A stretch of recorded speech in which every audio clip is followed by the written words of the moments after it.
For a community garden growing vegetables, the amount of sunlight is probably the most important characteristic to consider.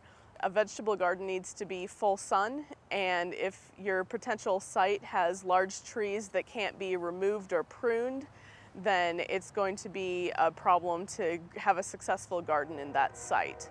In this particular location, you can see that there are some trees and growth in the back corner of the lot.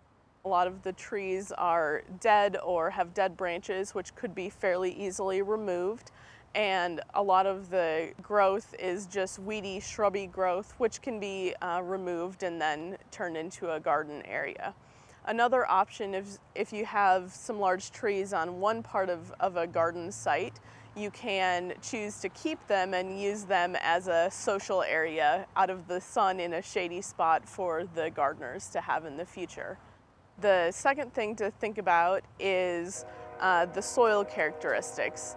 If you have a location that has very poor soil or very heavy clay soil, you may need to have a community garden with raised beds, which may be a financial barrier down the road.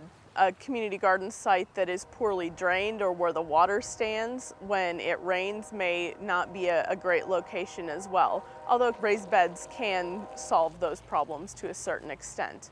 Another thing to consider is the source of water. Some empty lots may be owned by the city. It may be easy to get water.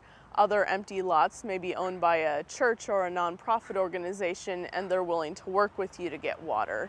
In other cases, you may have to drill a well to try and find water, and it may be preferable to find a site with more ready water access.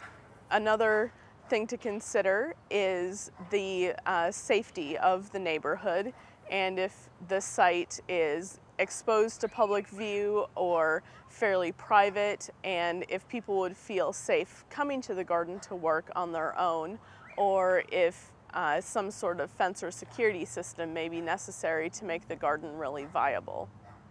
Once you've settled on a site, you're going to want to do some soil testing. You're going to want to test the nutrient levels and the pH and see if there are any other problems with the soil. One thing you may want to check is the past history of an empty lot. Depending on what used to happen on that lot, there may be contaminants in the soil, and you'll want to maybe have some testing done for lead or other heavy metals. Another concern with this particular site is we do have a bit of a gravel driveway evident in the entry area, so the soil may be poor in that area, or it may be something we want to be careful about incorporating into an actual garden plot.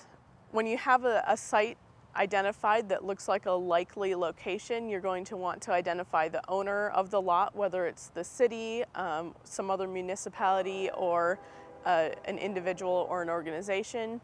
And if it's not owned by someone that's willing to partially sponsor the garden, then you'll want to pursue a leasing agreement with that individual organization or business in order to have a secure garden location that the gardeners will feel comfortable investing in for several years.